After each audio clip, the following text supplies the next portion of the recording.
গেটটা ক্রস করলাম, এটা হচ্ছে গিয়ে রক্ষিণী টেম্পল। আপনারা দেখুন এই যে মন্দিরটা রয়েছে, এটা হচ্ছে কি রাধাকৃষ্ণের মন্দির। এই সামনে হচ্ছে গিয়ে এই যে টেম্পল দেখতে পাচ্ছেন, এটা হচ্ছে গিয়ে ঘন্টা বাজছে, সেটা হচ্ছে গিয়ে রক্ষিণী দেবীর মন্দির। এই যে পাশটা রয়েছে, এই পাশে রাস্তায় দাঁড়িয়ে থাকলে আপনি দেখতে পাবেন শাল সেগুনের বন। আর তার সাথে আমরা যেখান থেকে এসেছি আপনার ব্যারেজটা দেখতে পেয়েছেন, ওই ব্যারেজের রাস্তা ধরে সামনে আসলে হার্ডলি 7 থেকে 8 মিনিট লাগবে। আর সামনেই রাস্তায় দেখবেন যে সিধু কানন বা বিরসা মুন্ডা, তাদের এক একটা করে স্ট্যাচু বসানো আছে, তীর ধনুক নিয়ে আছে। আর জিজ্ঞাসা করলে সবাই কিন্তু আপনাকে এখানে বলে দেবে, কারণ এখানে বাংলাও বোঝে, হিন্দিও বোঝে, আর ইংলিশও বোঝে। ওপরে আপনারা দেখতে পাচ্ছেন এই দিকটা দেখুন, এটা হচ্ছে শাল বাগান পুরোটা। দেখুন রাস্তার পাশে এই যে রাস্তাটা রয়েছে, এটা হচ্ছে গিয়ে রাধাকৃষ্ণের মন্দির, বাংলাতে সমস্ত কিছু লেখা রয়েছে। আর এবার আপনাকে পরে একটু ভালো করে দেখাচ্ছি। আর এই রাস্তার সাথে এই যে মন্দির রয়েছে দেখতে পাচ্ছেন এই চূড়াটা, তো ওটা হচ্ছে গিয়ে রক্ষিণী দেবীর মন্দির। তো বিপত্তারিণী মন্দির অনেকে মানত করে, যা মানত করে সমস্ত বিপদ মানে মুক্ত করে। চলুন গিয়ে দেখা যাক।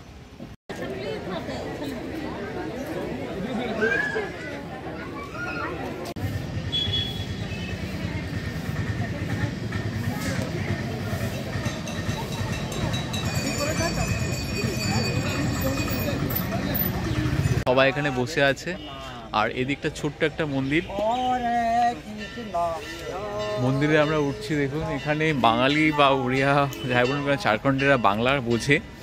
আর মন্দির হচ্ছে ছোট্ট মন্দির, এটা হচ্ছে শ্রী রাধা গোবিন্দ মন্দির। এটা শ্রী রাধা গোবিন্দ মন্দির, অনেক ভক্তগণ এসছে। তো এটা হচ্ছে রাধা গোবিন্দ মন্দির। ওখানে বাংলায় লেখা আছে, বাংলা হরফগুলো আপনাকে দেখাচ্ছি। বাংলা হরফ লেখা আছে দেখুন, এখানে মন্ত্র, তিলক ধরনের মন্ত্র। আপনারা যারা মানে কৃষ্ণ ভক্ত আছেন তারা দেখে বুঝতে পারবেন। বলছে লড়াটি শ্রীকেশবায় নমঃ, শ্রী মাধবায় নমঃ। তো এগুলো আপনি একটু দেখে নিতে পারেন। বাংলা এখানে কেন জানি না। আর এটা হচ্ছে শ্রীকৃষ্ণের, রাধা কৃষ্ণের, এরা হচ্ছে কি বিগ্রহ। হিন্দিতেও লেখা আছে। তো বাংলার সমস্ত কিছু আপনি এখানে পাবেন। দেখুন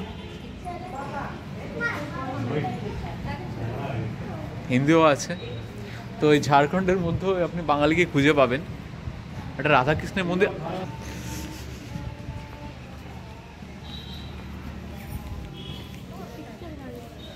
এই জায়গাটা দেখুন রয়েছে তুলসীর গাছ রয়েছে। আর এখান থেকে আপনি রক্ষিণী মন্দিরের ওই পাশটায় যাবেন, শিবের মন্দির রয়েছে পাশে। তো ওই দিকটা যাবো আমি। আপনি যখন আসবেন দেখবেন প্রচুর লোকজন এসছে, বিহারি আছে, উড়িষ্যার লোক আছে এবং ঝাড়খণ্ডের লোক আছে, তার সাথে বাঙালি লোক আছে।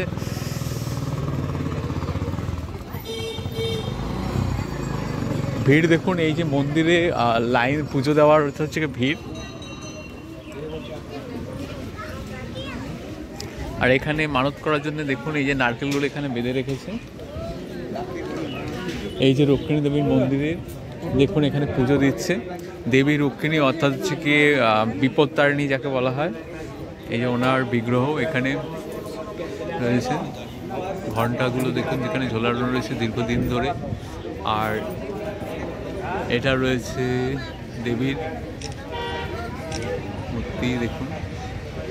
ওই দিকটায় শিবের মন্দির রয়েছে। যারা আসছে তারা এখানে দাঁড়িয়ে আছে, আর এখানটা নারকেল বেঁধে রাখে দেখুন।